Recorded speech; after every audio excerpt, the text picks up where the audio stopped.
Okay, let's jump right in.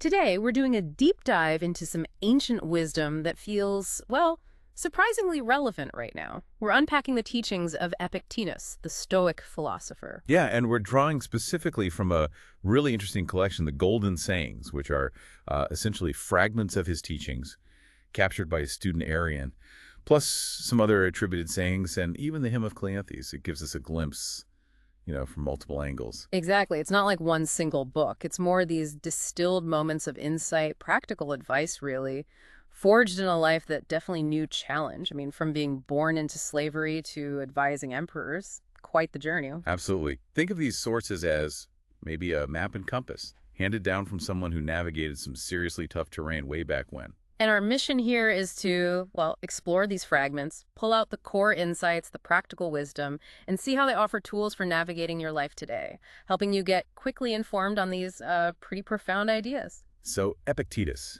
where do we even begin? Well, at the absolute core, right, the thing he keeps coming back to, this fundamental distinction. What's really within our power versus what's outside it? Why start there? Because it's in thing. Yeah. It's the hinge for everything else in his philosophy. Hmm. He's very clear about what belongs to us and what doesn't, within our power. Yeah.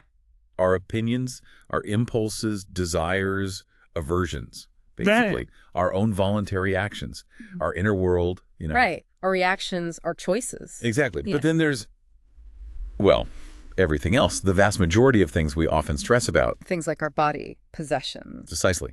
Possessions, reputation, status, even health, sickness, death, and crucially, what other people do. None of that is ultimately up to us. It's outside the sphere of our direct control. Okay.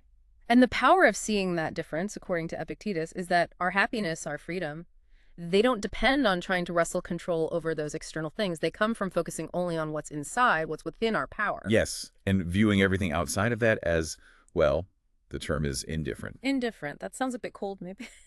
Well, it doesn't mean unimportant in a practical sense.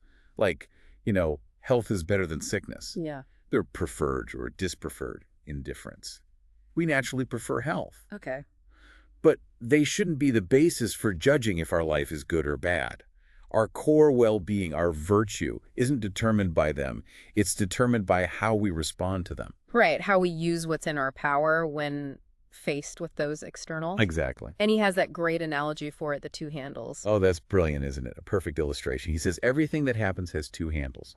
One you can bear it by, and one you get. Well, you just can't. So like if someone insults you. Yeah. You can grab the handle of, this is terrible, an unbearable injustice, and you'll suffer, you'll be miserable. Or you can grab the other handle. This is just words, an opinion from someone else. That opinion is outside my control. And by that handle, you can bear it. You remain undisturbed inside. So it's not the event. It's the story we tell ourselves about it. The handle we choose to grab. That's really powerful. It really is. Shifting gears just a bit. As you read through these sayings, you can't help but notice all the references to God or the divine or providence. Yeah, it's everywhere. It wasn't just some abstract idea for him, was it? Seems deeply woven into how he saw our place in the cosmos. Definitely. He talks about our kinship with God, describes us as like fragments or even children of God, because we share in reason and thought, which he saw as, sparks of the divine nature itself within us. And this ties into the idea of the universe being ordered. Yes. He posits this divine administration, the idea that the universe isn't just chaos, but it's ordered, administered by this providence, a rational, ultimately benevolent cosmic order. Not necessarily a personal God like we might think of today, but More like the underlying intelligence, the rational principle of reality itself. yeah. And the Hymn of Cleanthes, which is included in this collection, really captures that, doesn't it? Beautifully. It's this powerful praise for God, often identified with Zeus in Stoicism as the ruler of everything, governing by law. It basically says nothing happens without God's will, except maybe the foolish or bad things people do when they act against that natural, rational order. Which leads straight to the Stoic goal then. Yeah. Living in harmony. Exactly. The aim is to align your own will, your inner choices, your intentions, the things you can control with this divine administration, this cosmic reason, to accept what happens externally. The stuff outside our power. Right. Accept that as part of this larger, rational unfolding. Okay, but I can hear someone asking, how is accepting things as God's will not just passive, like giving up, fatalistic. Ah, yeah, that's a really crucial point. It's not about passively accepting injustice or just doing nothing. It's subtler than that. It's about accepting the reality of what happens externally, the outcome that's outside your control, but then actively choosing your response from within your sphere of power. So like your example earlier, you accept the rain is falling, you can't stop that. Right. That's the external reality. But you still choose to put on a coat or grab an umbrella. That's your internal choice, your action. Precisely. You align your will by choosing virtue, choosing the right action within whatever circumstances arise. You work with reality, not just passively submit to it. I see. So it's internal alignment, not external resignation. Okay. And this view seems to frame life itself as almost sacred. He uses that analogy of a feast or a festival. He does. Life is this great assembly, this cosmic festival. We're invited. We're spectators, but also participants. And the proper attitude is gratitude. Gratitude for being part of this grand ordered event. And the idea that we arrive when needed and we leave when needed. Yes. Or when the festival's over. It reframes our existence as part of a larger purpose, a larger flow. Okay, so if we can grasp this core idea of control and align ourselves with this rational cosmic order, what's the goal? What does Epictetus say is the outcome of all this inner work? Well, it leads to what he calls true freedom and tranquility. And fundamentally, the cultivation of virtue. That's the aim. True freedom. But he doesn't mean freedom to do whatever you want or get whatever you want, right? It sounds different. Very different. True freedom for Epictetus is being unimpeded in your will.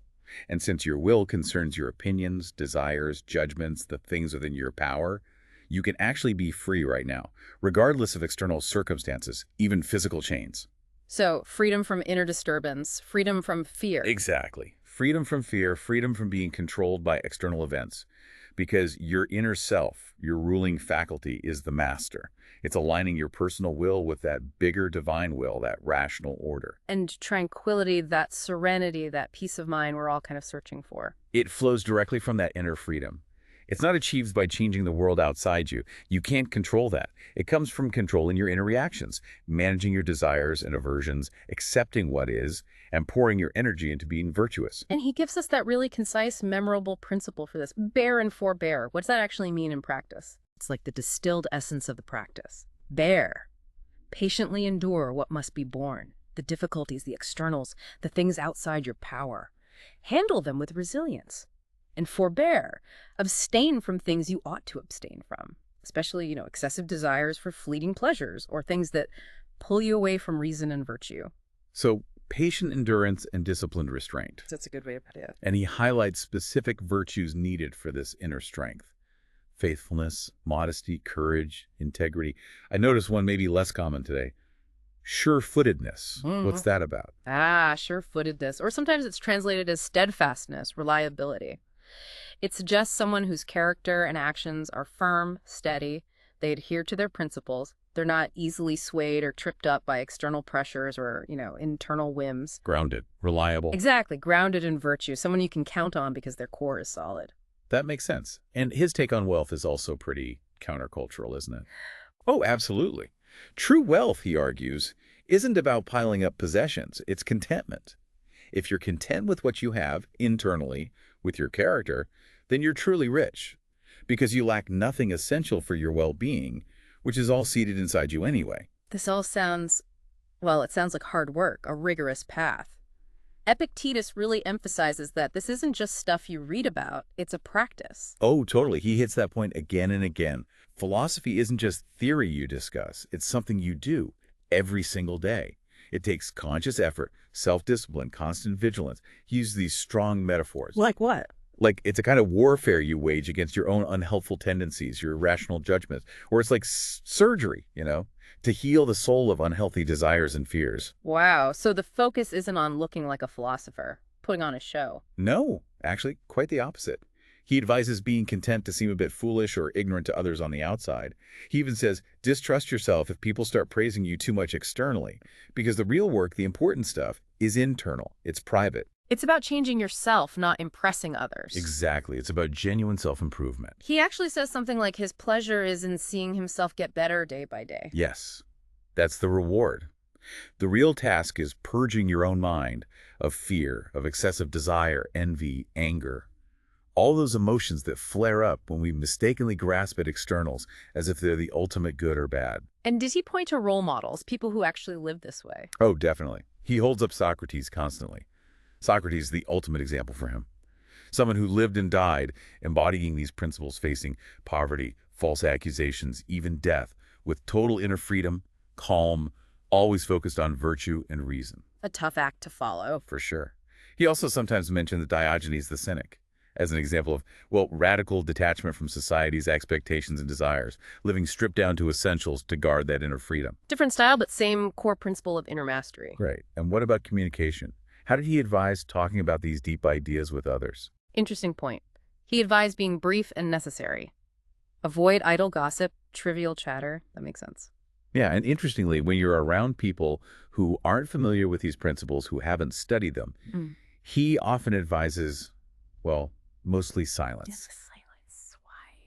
Don't just spout theories if you haven't fully digested and internalized them yourself. Yeah. His phrase is something like, lest you spew up what you have ill-digested. Oof. Okay. Let your actions, your calm demeanor, your way of being be the real demonstration of the philosophy. Show, don't just tell. That makes sense. And that leads us naturally into how all this inner work actually plays out when we interact with other people, with the world around us. How does Epictetus guide us there? Well, a key thing is how we deal with others, especially when they seem to wrong us. He suggests seeing their actions as stemming from their judgments about good and evil. Judgments that, from a Stoic view, are often mistaken because they're focused on externals. So someone acts badly because they think wealth or reputation is the highest good, and they're trying to get it or protect it. Something like that. And the advice is, don't be troubled by their anger or their behavior. Yeah. That's outside your power. Focus entirely on your reaction, your judgment, which is within your control. Maintain your own virtue regardless of their lack of it. Precisely. He argues you have a duty to deal rightly, justly, kindly with others, no matter how they treat you. That's your job. And always remember that deeper connection. They are your kin. We're all offspring of the same divine source, remember. Children of God. That perspective changes things. What about friendship? What makes a real friendship in this view? True friendship, for Epictetus, isn't really based on just shared circumstances or liking the same things or, mutual benefit in external ways. It's found where people place their interest, their value, in the only thing that's truly valuable, their own will, their commitment to right action, to virtue. So a bond based on shared principles. Exactly. A shared commitment to living virtuously. That's the bedrock of real friendship. And what about avoiding, negative influences, people who might pull you down? He's quite clear on that. Be cautious about close intimacy with people who might drag you towards trivial talk, gossip, or unethical behavior. His analogy is like you don't want to get covered in soot by rubbing up against someone who's already dirty. Choose your company wisely. Very wisely. Stick with those who encourage you towards your principles, who lift you up. There's also that really powerful idea of being a citizen of the world. What's the significance of that? Ah, yes. That's a cornerstone Stoic idea. Cosmopolitanism. If God, or the divine reason, is the father of all, then we're all brothers and sisters. Exactly. We're all citizens of one single community, the cosmos, the world city, and realizing this helps free us from narrow attachments to just our birthplace or our social status or even specific political groups. It gives a broader perspective. And lessens the fear of losing those localized things. Right. Because your true citizenship is universal. It fosters a sense of shared humanity and responsibility. So tying it all together, when we're navigating those everyday external pressures, dealing with difficult people, facing setbacks, worrying about what others think, it always comes back to that internal state we started with. Absolutely, every time. Whether you're dealing with someone powerful or facing what looks like misfortune or thinking about fame, the Stoic practice is always the same. Remember that your inner core, your reasoned choice, your will, Right. It cannot be touched or harmed by these externals unless you allow it, unless you judge them as truly bad. Fame is just empty noise. Titles are fleeting. Exactly. They're indifferent, meaningless compared to your inner integrity, your virtue. That's the only thing with real value. Yes. Finally, Epictetus offers a perspective on something universal, something we all face but often fear deeply: death. Yes, he tackles death head on, consistently. His argument is death is not an evil. It can't be. Why not? Because it's natural. It's a part of the ordered universe, like the seasons changing. It's simply a change, a transformation, returning the elements that were temporarily loaned to you. And the fear of death. That, he says, is the real problem. possibly the chief source of our anxieties and wrong actions. The suffering comes not from the event of death itself, but from our judgment about it, our fear of it. So the philosophical work involves understanding its true nature, seeing it as natural. Yes, and hardening yourself against the fear by recognizing it's just part of the cosmic process, a return. How does he advise us to be prepared for it then? Ideally, hope to be found doing something good for humanity when the call comes, a deed of kindness, justice, contribution. But failing that, at the very least, be found working on your own inner state, on your tranquility, fulfilling your duties, focusing only on what is within your power right up to the end. And when the time actually comes, when the signal is given. When God, or the cosmic order, signals it's time to leave the festival, Epictetus says, depart cheerfully, with gratitude, with thanksgiving for the time you had. You came when you were needed, you played your part, and now you depart when needed elsewhere, or simply when your presence is no longer required at this particular gathering, except the closing time. Wow, okay. So we've really dug into these fragments from Epictetus today. We explored the crucial distinction, what we control versus what we don't. Our connection to a divine, rational order. The path to true freedom and virtue through inner work. Yeah, and the philosopher's commitment to daily practice, not just theory, plus getting perspective on relationships, the world, and even on death itself. It's striking how these aren't just abstract ideas from, 2,000 years ago. They feel like practical tools, a framework for building resilience, tranquility, meaning, regardless of what the world throws at us. Absolutely. These are insights from someone who lived through immense upheaval, knew personal hardship, yet found this profound inner freedom. They offer a concrete path. So for you listening, and you've heard these ideas maybe for the first time, maybe as a refresher, how does this ancient wisdom apply to your life, your challenges right now? Your search for meaning in a world that's often noisy and distracting, pushing us towards externals. And maybe consider that really striking idea Epictetus keeps circling back to, that we're all fragments of the divine, placed here as spectators, yes, but also interpreters of this incredible universe. What might it actually mean in the context of your daily life, your job, your family, your struggles to truly try and live as a kinsman of God, as he puts it? How could that perspective shift how you view challenges, understand your own worth, and maybe even interact with everyone else around you? Something to think about.